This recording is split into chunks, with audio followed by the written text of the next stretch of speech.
Welcome back to the channel. I'm Professor Willie, Director of Training here at Centurion Holdings LLC. Again, today with me I have Jiu-Jitsu Brown Belt Carrington. Thank you for being here today, sir. And today we're going to talk about some basic and simple takedown defenses. Check it out. When we discuss takedowns, obviously the first thing he has to do is be able to get his hands up on me. He's got to get around my leg, get around my waist, got to get a body lock. He's got to do something closing this distance. As long as I've got enough space, he's got to crash forward to get to me. He's got to hide that behind something if he's smart, behind a kick, behind a punch. But the defense techniques we're going to work today are all based on the distance and how far away we were. On this first one, I saw him coming. I was able to defend faster and keep him from getting hands on me at all. So what I end up doing is I'm going to put hands right in the way. I'm not trying to be the freight train running straight into him. You're always the bigger and stronger person until you're not. And you usually discover that a second too late. So I'm not going to stand here and try to go freight train to freight train with him. I take a step off that line because I saw it coming in time, and I'm going to put a hands somewhere between his ear and the tip of his shoulder. Somewhere in this area is where my hands are going. Okay? So I'm going to put this in here as I step and move, and I keep my movement going. So if we do this at speed, again, I see it coming, so I'm able to keep that defense in there. Now, we're not discussing right now about using the one hand, counter-punching with the other hand, however you want to do it. We're not working that right now. I'm just simply talking about how to avoid getting that takedown done on you. And again, I see it coming. I've got the space. I'm going to keep these in the way so that he can't get a hold of me.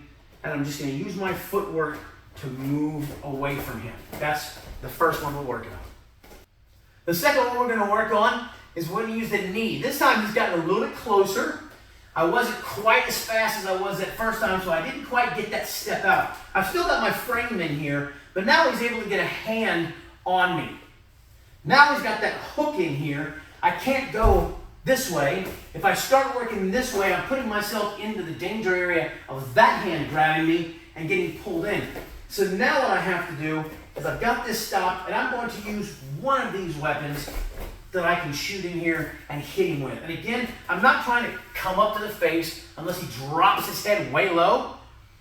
Maybe then it's an option. But if his head is still up high, I'm not trying to hit him in the face. I'm hitting him in the thigh, I'm hitting him in the body, and that's what I'm working on.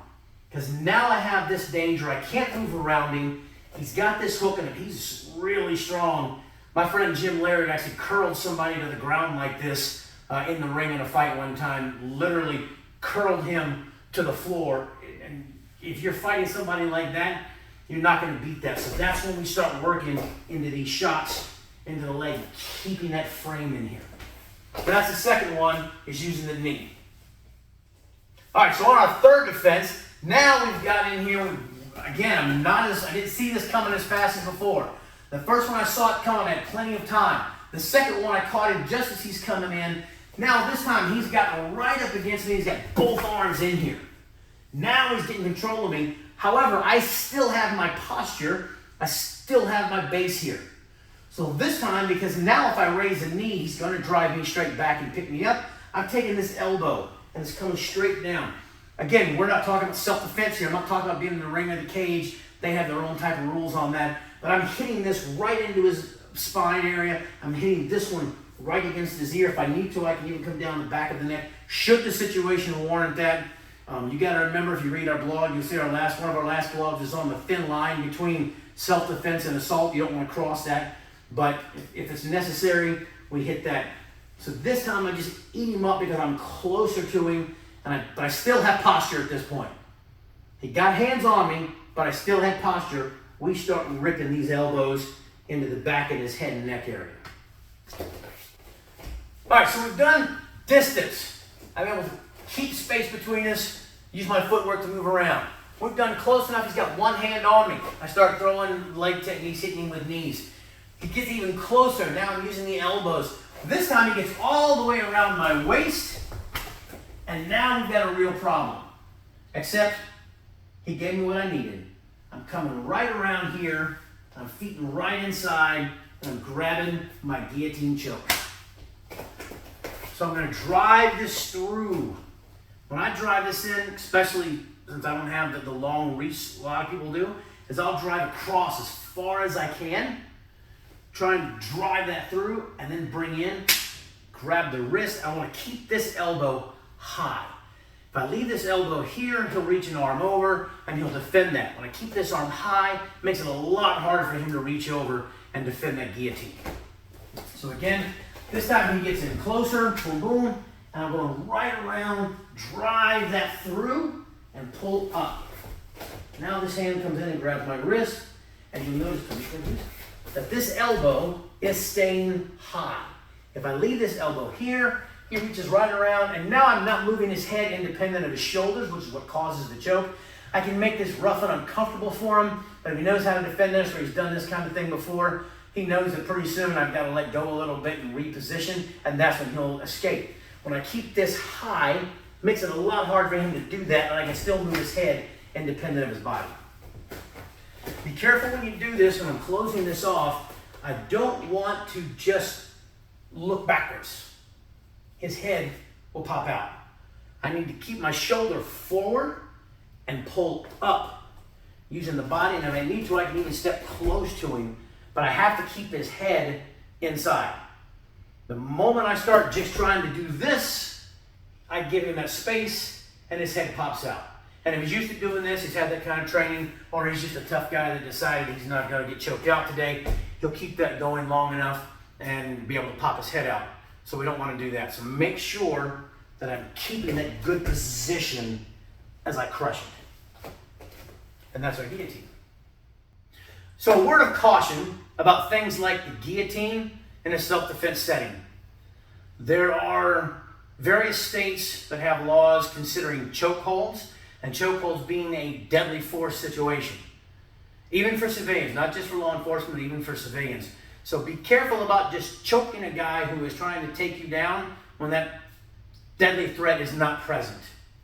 You get yourself hemmed up. Again, go back and read that self-defense blog that we have on self-defense and assault being a fine line. You'll see that I have a personal friend I did a defensive tactics instructor school with. He got hemmed up in a robbery situation. Some guy was trying to rob him. He's choking the guy unconscious. The guy's punching him in the stomach. What he didn't realize is the guy wasn't punching him, the guy was stabbing him. And 50-something years old, military vet, decorated, honorable guy died in a ditch a half mile out in the middle of nowhere because he was really good at the wrong technique at the wrong time.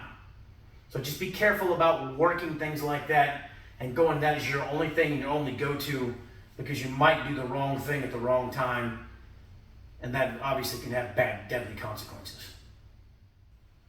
Today we're talking about basic takedown defenses. It's all based on distance. On that first one, I was able to see the takedown coming. I had enough time to get my arms in the way, use them as a shock absorber, and use my footwork to keep him off of me. On the second one, he was close enough that one arm was able to get around the waist, so I held him off with the frames, started throwing knees. You can add kicks in there, foot stomps, etc., etc. They're all transplantable. Knock yourself out and enjoy. On the third one, he got both arms around me, but I was still holding posture, so I was good. But now my frames are compromised because I can't keep him away from me as much. So that's when we start throwing the elbows and work in this position here. On that last one, he got way inside before I had a chance to sprawl or do anything else, and we wrapped that guillotine around and choked him out. And again, go back and check out those caveats I gave you when doing guillotines or chokeholds on people.